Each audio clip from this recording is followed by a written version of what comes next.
ഇപ്പം നമ്മൾ ശ്രദ്ധിച്ചത് നന്നായി. നമ്മളിപ്പോഴും ശ്രദ്ധിക്കാതെ കെയർലെസ് ആയിട്ട് വിട്ടിരുന്നെങ്കിൽ കൂടുതൽ കോംപ്ലിക്കേറ്റഡ് ആയി മാറിയേനെ, കുഴപ്പത്തിലെത്തിയേനെ. ഞങ്ങൾ ആശുപത്രിയിൽ നിന്ന് പുറത്തിറങ്ങി കഴിഞ്ഞപ്പോൾ അവിടെ നിന്ന് കണ്ട കാഴ്ചയാണ് ഇപ്പോൾ നിങ്ങൾ ഈ കാണുന്നത്. ഫയർ ഫൈറ്റേഴ്സ്, അതായത് അഗ്നിശമന സേനയുടെ നേതൃത്വത്തിലുള്ള ഒരു ക്ലാസ് അവിടെ നടന്നുകൊണ്ടിരിക്കുകയായിരുന്നു. Good morning guys, welcome to my new blog. ഇന്നിപ്പോൾ രാവിലെ തന്നെ ഞങ്ങൾ പോകാൻ പോകുന്നത് ഡോക്ടറെ കാണാൻ പോകണം. കാരണം 2-3 ദിവസം മുമ്പ് നമ്മൾ ശനിയാഴ്ച കൊണ്ടുപോയിട്ട് ബ്ലഡ് കൊടുത്തിരുന്നു. അതിൻ്റെ റിപ്പോർട്ട് വാങ്ങണം, ഡോക്ടറെ കൺസൾട്ട് ചെയ്യണം, എന്തെങ്കിലും കുഴപ്പങ്ങളുണ്ടോ ഇല്ലയോ എന്നൊക്കെ ചെക്ക് ചെയ്യണം. അപ്പോൾ ഒന്നും ഉണ്ടാകാതിരുന്നാൽ മതിയായിരുന്നു, ഒരു കുഴപ്പമൊന്നും ഇല്ലാതിരുന്നാൽ മതിയായിരുന്നു. ഞാനിപ്പോൾ ഇവിടെ ദോശ ഉണ്ടാക്കിക്കൊണ്ടിരിക്കുകയാണ്. 4 ദോശ ഉണ്ടാക്കിയിട്ട് 4 ഉണ്ടാക്കട്ടെ, ഞാൻ 5 ഉണ്ടാക്കട്ടെ. എന്നാ ഉച്ചയ്ക്കും കൂടി എടുത്താലോ? അതൊക്കെ ഉണ്ടാക്കി തരാം. അമ്മയ്ക്കുള്ള ഉച്ചയ്ക്ക് 2 ദോശയും കൂടി ഇപ്പം തന്നെ ഉണ്ടാക്കി വെച്ച് കഴിഞ്ഞാൽ അതെടുത്ത് കഴിക്കാമല്ലോ. അപ്പോൾ രാവിലെ ഒരു 3-4 ഒന്നിച്ചുണ്ടാക്കിയിട്ട് കാസറോളിലിട്ടിട്ട് അടച്ചു വെക്കുക, ഉച്ചയ്ക്ക് എടുത്ത് കഴിക്കുക. അല്ലാണ്ട് ഇപ്പം അമ്മയ്ക്ക് ആരും ഉണ്ടാക്കി കൊടുക്കാണ്ടാവും. ഇവിടെ പുറത്തേക്ക് ഇറങ്ങാൻ വേണ്ടി നിൽക്കുന്ന നേരത്താണ് ശ്രദ്ധിച്ചത്, താടിയൊക്കെ നരച്ചിട്ടുണ്ട്. ഒന്ന് ഷേവ് ചെയ്തിട്ട് പുറത്തേക്ക് ഇറങ്ങാം. നമ്മളെന്തിനാ വെറുതെ വയസ്സൻ ലുക്കിലേക്ക് പുറത്ത് പോണ്, കുറച്ച് ചെറുപ്പമായിട്ട് പോവാന്നേ. അപ്പം ഞങ്ങൾ ആശുപത്രിയിൽ പോയിട്ട് വരാം.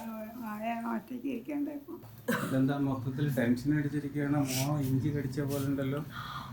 എന്താ റിപ്പോർട്ട് ആലോചിച്ച ടെൻഷനാ? റിപ്പോർട്ടിലും അങ്ങനെയൊന്നുമില്ല. അങ്ങനെയൊന്നുമില്ലേ? പിന്നെന്താ മുഖം ഒരു വാട്ടം? വെയിലല്ലേ, ചൂട് സഹിക്കാൻ വയ്യ. അതൊന്നും അല്ല കേട്ടോ, ഡോക്ടറെ കാണാൻ എൻ്റെ ടെൻഷനുണ്ട് ഉള്ളിൽ ലൈറ്റായിട്ട്. റിപ്പോർട്ട് എന്താണെന്നും അറിയില്ല, ഇതുവരെ സസ്പെൻസാണ്. കുഴപ്പമൊന്നും ഉണ്ടാവില്ല, സംഭവമൊക്കെ മാറും, തലവേദനയൊക്കെ. ഹോസ്പിറ്റലിൽ എത്തി ഗൈസ്, ഹോസ്പിറ്റലിൽ എത്തി. ഇനി എന്തോരം തിരക്ക് അവിടെ ഉണ്ടാവും എന്നുള്ളത് അറിയാൻ പാടില്ല. അവിടുത്തെ തിരക്കാലോചിച്ചപ്പോൾ തന്നെ ടെൻഷനാവുന്നുണ്ട്. പാർക്കിംഗ് ഫീ ആണ്, പാർക്കിംഗ് ഫീ. അവിടെ എന്തോരം തിരക്കുണ്ടാവും എന്നറിയോ? കറക്റ്റ് ഞാൻ ചെന്ന നേരം നോക്കിയിട്ട് പ്രിൻ്ററിൻ്റെ മുകളിലത്തെ ഇങ്കാണ് കഴിഞ്ഞു. ഇനിയിപ്പോൾ വെയിറ്റ് ചെയ്തുകൊണ്ട് നിൽക്കുകയാണ്. ഇങ്ക് കേട്ടടിച്ച് നിറച്ചതിന് ശേഷം ഇനി പ്രിൻറ്റിങ് നടക്കുള്ളൂ. ചെന്ന വഴിക്ക് തന്നെ സാധനം നിന്നു. നമുക്ക് കിട്ടാനുള്ള പ്രിൻറ്റ് മുതൽ ബാക്കിയുള്ളവരൊക്കെ പെൻഡിങ്ങിലാണ്, ഇപ്പോൾ വെയിറ്റിങ്ങിലാണ്. ഈ ജെർക്കിനൊന്ന് പോയിട്ട് ഊരിട്ടിട്ട് വരണം, ഭയങ്കര ചൂട്. ഇതിൻ്റെ ഉള്ളിൽ ടീഷർട്ട് ഉണ്ട്, അതുതന്നെ ധാരാളമാണ്. ഈ ചൂടത്ത് ഈ ടൈപ്പ് ടീഷർട്ട് മാത്രമേ വർക്കാവുള്ളൂ. മറ്റേത് ഇട്ടാലുണ്ടല്ലോ ചുട്ട് പൊള്ളി വേർത്തൊലിച്ചൊരു വഴിയാവും. ക്യാൻറ്റീൻ്റെ മുമ്പ് കൂടെ പോകുമ്പോൾ ഹാ എന്താ സ്മെല്ല്, ടെംപ്റ്റേഷനാണ്.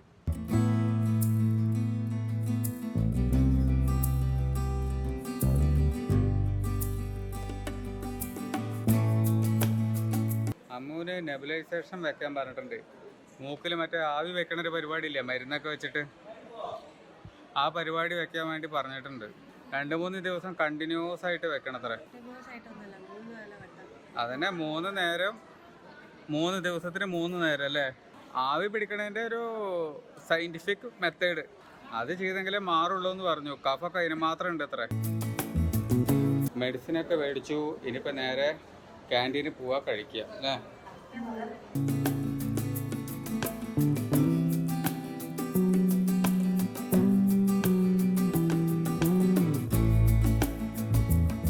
ക്യാൻറ്റീനിൽ പോയി ഫുഡൊക്കെ കഴിച്ചു.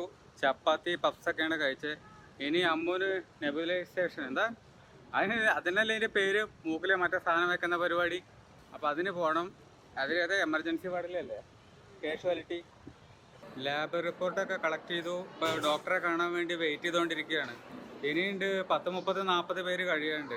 അത് കഴിയുമ്പോഴേക്കാണ് നമ്മുടെ ടോക്കൺ.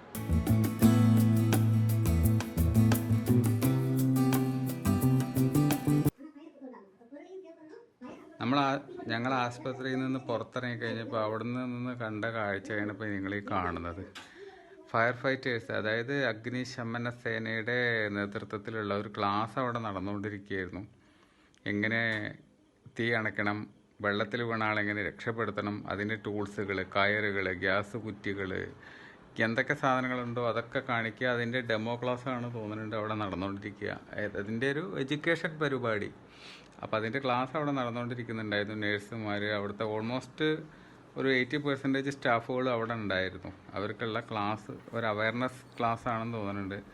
ബൈക്കിൽ വന്നു കഴിഞ്ഞിട്ടും എങ്ങനെ അഗ്നിശമനം നടത്താം, അങ്ങനെയുള്ള ടെക്നിക്കുകൾ, അതായത് ലോറിയിൽ വെള്ളം ചുറ്റുന്ന മാതിരി തന്നെ ബൈക്കിനകത്തുണ്ട് ഗ്യാസ് കുറ്റിയും വെള്ളം കുറ്റിയൊക്കെ, എന്തൊക്കെയോ സംഗതികൾ. ഞങ്ങൾ മുഴുവൻ കാണാൻ നിന്നില്ല, അതിൻ്റെ ചെറിയൊരു പോർഷനാണ് ഇപ്പോൾ നിങ്ങളെ കാണിച്ചു തന്നത്. സംഭവം നല്ല രസമൊക്കെ ഉണ്ട് കണ്ടിട്ട്. ഒന്നും മനസ്സിലായിരുന്നില്ല. എൻ്റെ ക്ലാസ് നമുക്കല്ലല്ലോ, നമ്മളെല്ലാം കഴിഞ്ഞപ്പോഴാണ് പുറത്തിറങ്ങണത്.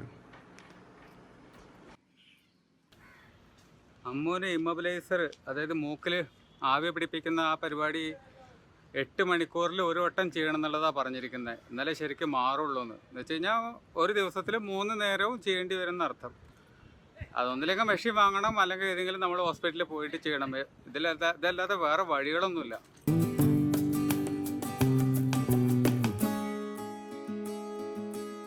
ആവി വെള്ളിക്കാൻ വേണ്ടിയിട്ട് അമ്മൂനെ ഉള്ളിലേക്ക് കൊണ്ടുപോയിട്ടുണ്ട്.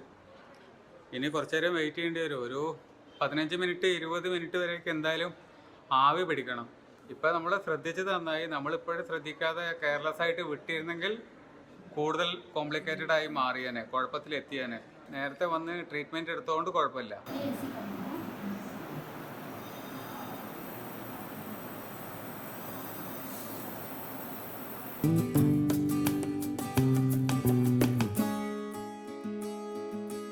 അങ്ങനെ നെബുലൈസറൊക്കെ വെച്ചു. എങ്ങനെയുണ്ട്? കംഫർട്ടബിളായി തോന്നുന്നുണ്ടോ? കുറവില്ല അല്ലേ? ഒരുപാട് തവണ വെക്കേണ്ടി വരും തോന്നുന്നുണ്ട്. ഒറ്റവട്ടം വെച്ചിട്ടൊന്നും ആയിട്ടില്ല.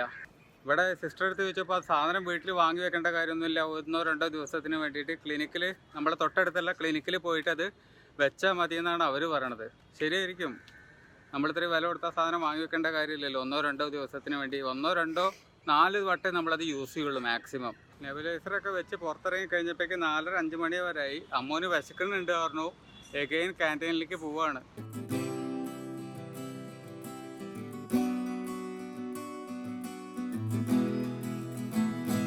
ക്യാൻറ്റീനിൽ നിന്ന് 2 ബജ്ജി, ഹോർലിക്സ്, ബൂസ്റ്റ് കഴിച്ച് പുറത്തിറങ്ങി.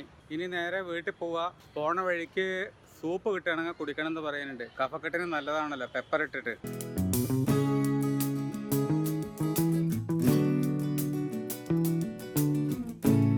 6:15 ആയപ്പോഴേക്ക് ഇതേ വീട്ടിലെത്തിയിട്ടുണ്ട്.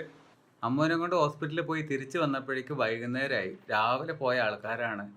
ഇപ്പോൾ നെബുലൈസർ വെച്ചിട്ടുണ്ടായിരുന്നു, അതുകൊണ്ട് ആശ്വാസം കിട്ടി. ഇന്ന് നമ്മൾ അങ്ങോട്ട് പോയിട്ടില്ലായിരുന്നെങ്കിൽ, ഹോസ്പിറ്റലിൽ പോയിട്ടില്ലായിരുന്നെങ്കിൽ ഭയങ്കര സീരിയസ് ആകുമായിരുന്നു. കാര്യങ്ങളൊക്കെ നമ്മുടെ കയ്യിൽ നിന്ന് പോകുമായിരുന്നു. ആ അവസ്ഥയിലാണ് കണ്ടീഷൻ. അത്ര ഭീകരമായിട്ടുള്ള അവസ്ഥയിലാണ് ഇത് കഫ ഉള്ളിൽ കിടക്കുന്നത്. ലങ്സിലേക്കൊക്കെ കഫ എത്തിയിട്ടുണ്ടായിരുന്നു എന്നാണ് പറഞ്ഞത്.